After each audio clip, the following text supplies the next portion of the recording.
everybody, what's going on? Eric here, and yes, I have my Ibanez bass in my hand. I kind of want to show you a little bit of how I've been doing things as far as recording the video of the actual artist and they're playing the music, and then me syncing up with my playing with that video. Now the problem with this is I've tried using, like, say, my music as far as my MP3s go, which are originally off of CD or LPs, and then playing that with the original music video for that artist doesn't match up. I can't sync up the audio correctly. Why? Because depending on the frames per second, or everything has its own speed. All right, so cassette, LP, CD, believe it or not, you can't sync them up perfectly, at least beat match them, not unless you do it on digitally. So records, cassettes, CDs, you can get the pitch or the speed, sort of say, pretty much close, but they're not all the same. Now, I was playing some of my music with a music video, and then I tried to sync the two up. And it kind of did it a little bit, and I noticed that the vocals were drifting. So was everything else.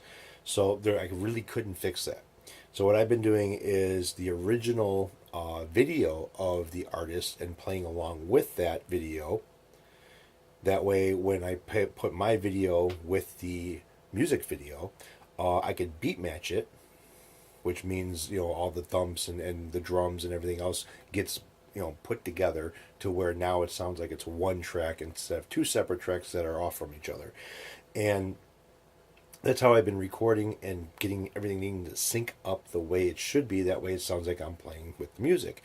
And then I will get rid of the audio that's on the original music video and only have the audio of me playing with the actual music from that video. That way it doesn't sound like there's overlapping on top of each other. Now the problem with this is too that, like, music videos that are like live concerts and shit like that. The problem with this is some artists have so much time to play a certain amount of music, in a short period of time, so they have to speed up their playing. So they play a little bit faster, they sing a little bit faster. So I can't even use that. I've already tried, with some artists trying to use their live concert stuff and then mixing that with the original MP3 or the original CD that I have of that artist, and there's no way I can't get the audio to sync up because they're too far spaced apart from each other. So we're gonna go over to the computer, and I'll have me in the corner or whatever, and you can see both of us going at the same time.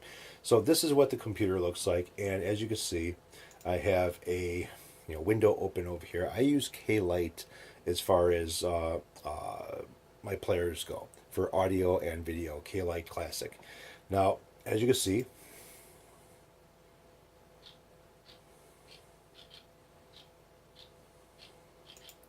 that's a copy of the Cars, one of their videos, and what I ended up doing is I got Power Director, and it has a capture part of the program to where I can basically capture anything I want off of my computer screen or anything else.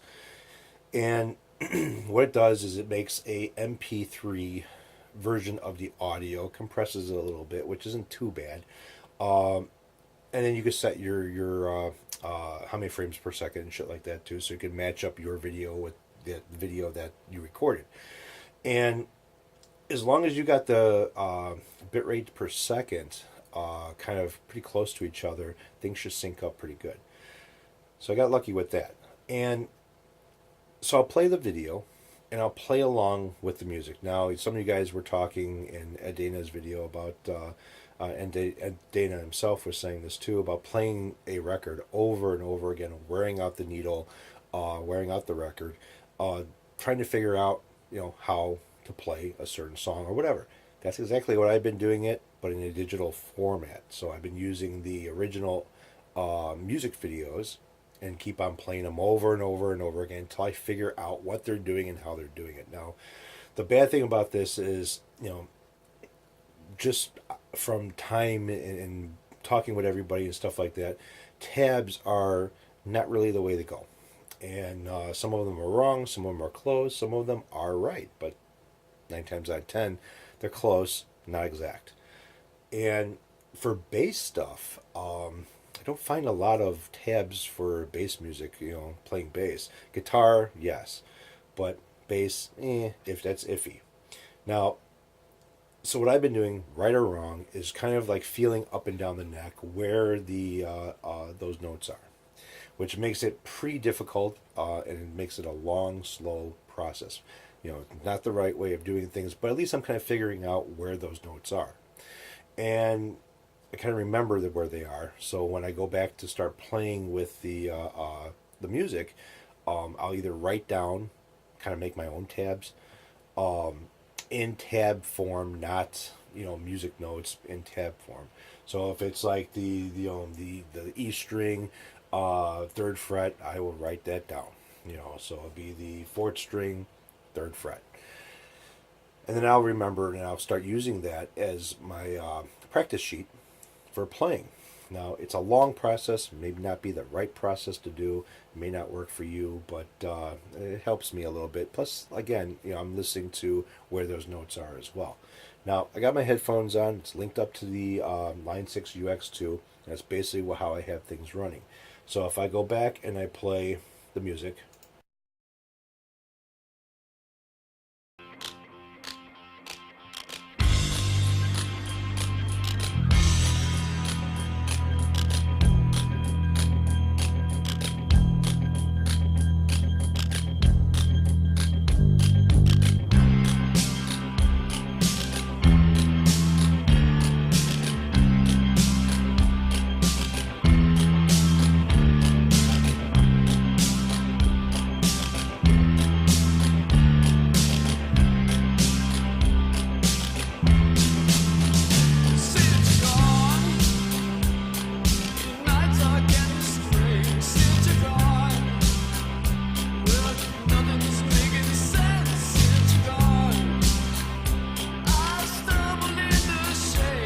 now I know this is probably going to get a copyright strike or whatever, but that's kind of how I've been doing it and what I've been doing.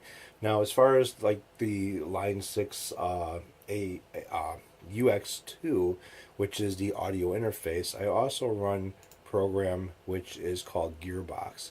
And in Gearbox, you can have like different types of modeling software, or modeling amps, excuse me, in the software. And the nice thing about Line 6 too is you can go to Line 6's website as long as you have a username and password, and you can kind of get tones that are close to the artist that you're playing. Now, this can turn into the whole, tone wars, or fiddling with knobs and shit like that as far as trying to get a certain tone. But in some cases, it's hard to adjust your amp and figure out how to set everything up to sound like somebody else, even though you don't play like that other person. You don't have the same guitar as that other person. So it kind of, you gotta compromise a little bit. So if you're trying to figure out like a certain tone for a certain artist, how that guitar sounds, a bass guitar or electric guitar, you can kind of fine tune it with the software a little bit. You could download something that is close to that sound from Line 6. I'm not going to say it's exact because, again, you're not using the same guitar as that artist had. So, or even picking or fingering the same way as far as your fretting goes. But again, you get close. And you can fine tune it from there just by listening to the original and then fine tuning your software, the modeling software, to make it sound like. Now, I got it kind of close to what it sounds like, but on the actual playing of this, the artist is using a pick. I'm not using a pick, I'm using my fingers. And so that changes the sound a little bit too. So it's not bad, as far as learning something goes. It may not be the right way, it may not be the way you would do things, but it's helping me out, and it's just, how I've been doing things here. So far I made a few not albums, a few videos of me playing bass, and I hear where some of my mistakes are as far as maybe hitting the wrong note. on the fretboard. But again, I'm still learning. So, but it's working out. I mean, I'm actually enjoying myself doing this, and even though it's a long process and it does get frustrating, but just don't give it up. Give up. Fight through it, and do what you got to do. So that's it for now. That's what I've been doing and how I've been doing it. If you don't like it, I don't care. If you want to leave a comment at the bottom, that's fine. Uh, maybe I'm doing something that could help somebody else, or maybe you guys have an idea that could help me a little bit better. Appreciate it. Take care, guys. Enjoy.